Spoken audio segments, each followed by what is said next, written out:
اگر اس زندگی میں وہ شخص جو 71 سال کی عمر میں اپنی زندگی کی تمام آسائشوں کو لات مار کے اٹک کے ایک چھوٹے سے سیل میں پڑا ہوا ہے، جس کا واحد قصور یہ ہے کہ وہ پاکستان میں قانون کی حکمرانی چاہتا ہے، وہ پاکستان میں یہ چاہتا ہے کہ فارن پالیسی حکومت بنائے، فیصلے انصاف کی بنیاد پہ ہو، عدالت آزاد ہو، سماجی انصاف ہو، لوگوں کے حقوق ان کو نظام کے تحت ملے۔ یہ وہ جنگ ہے جس کی سزا ان کو دی جا رہی ہے۔ اس گرمی کے موسم میں جو رویہ ان کے ساتھ روا رکھا گیا ہے، ان کی بہنوں کے ساتھ، ان کی بیگم کے ساتھ، ان کے اہل خانہ کے ساتھ، ان کے وکلاء کے ساتھ، ان کی پارٹی کے ساتھ، ان کے پارٹی کے ورکروں کے ساتھ، یہ سزا وہ بھگت رہا ہے، ہم بھگت رہے ہیں پاکستان میں قانون کی حکمرانی کے لیے۔ تو پھر سوال پیدا ہوتا ہے کہ جب پورے پاکستان نے ڈر کے آگے سر جھکا دیا تو پشتونوں نے کیوں کر سر جھکا دیا؟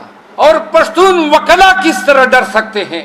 آپ تو شیر شاہ سوری، آپ تو نادر شاہ، ابراہیم لودھی، آپ تو ہوتک کے اخلاف میں سے ہیں، علم، شجاعت، بہادری، یہ تو آپ کے خون کا حصہ ہے۔ کیوں کر زندگی کا خوف آپ کو ڈرا سکتا ہے؟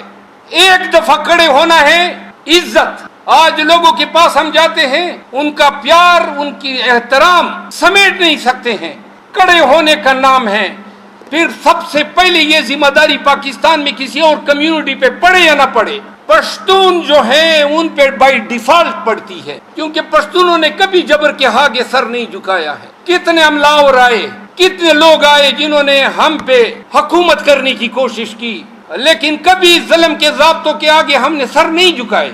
تو پھر کیوں کر 9 مئی کے بعد خیبر پختونخوا خاموش ہوا؟ کیوں کر پاکستان تحریک انصاف کے پشتون ورکر جھنڈا نکالنے پہ ڈرتے ہیں؟ کیوں کر کارنر میٹنگ کرنے پہ ڈرتے ہیں؟ کیا ہوگا؟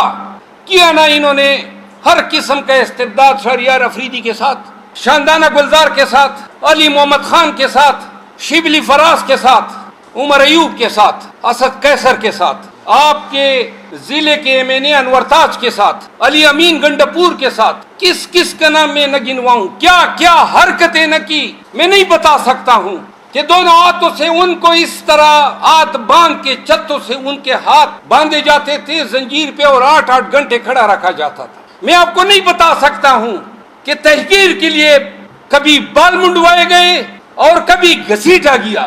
بھول گئے وہ منظر جب پاکستان کے سابق وزیر اعظم عمران خان کو رینجرز ہائی کورٹ کے احاطے میں گھسیٹ کے لے جا رہی تھی۔ میں نہیں بھول سکتا ہوں وہ منظر جب کرسی سے ان کو گرایا گیا۔ میں نہیں بھول سکتا ہوں وہ منظر جب اس کو ٹھوڈے مارے گئے۔ اور کیوں کر مار رہے ہیں یہ لوگ، اور کون مار رہے ہیں، اور ان کی جرت کیسی ہوئی؟ اس لیے جرت ہوئی، اور میں کہتا ہوں کہ جو ڈر گیا وہ مر گیا۔ پشتونوں نے نہیں ڈرنا ہے، اور اگر کبھی ڈر نزدیک بھی آئی ہے تو مار دو اس کو لات۔ موت اور زندگی اللہ کے ہاتھ میں ہے۔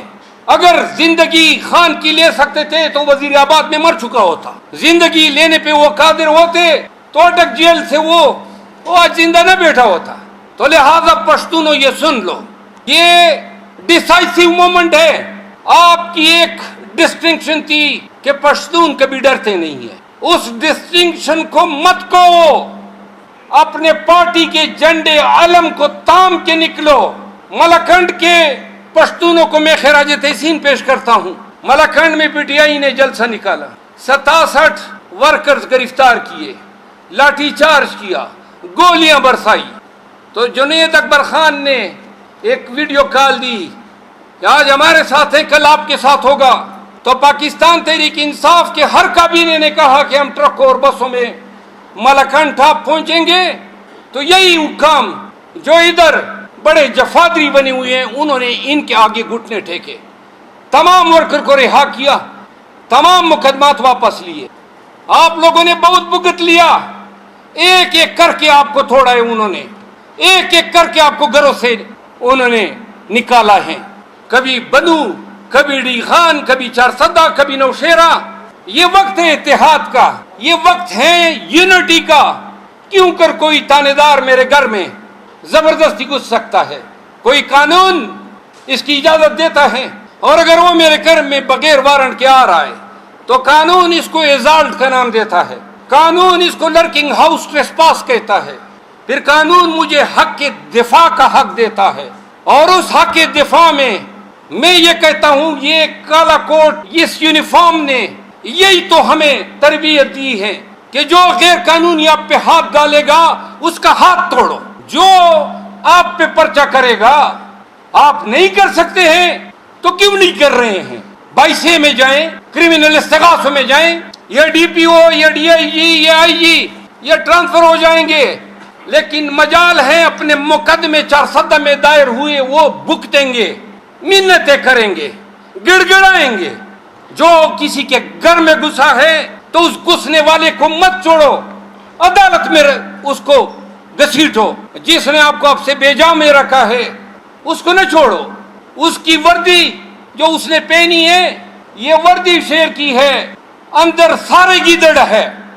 آپ یقین کریں اسلام آباد میں بیٹھ کے ان وردی والوں کو، ان پولیس والوں کو، اور اس میں سے وہ جنہوں نے ڈاکے ڈالے، میں نے عدالتوں میں ان کو گھسیٹا ہے، پرچے کرائے ہیں، بھگت رہے ہیں عدالتوں میں، اور پھر بھی ہم نہیں چھوڑیں گے۔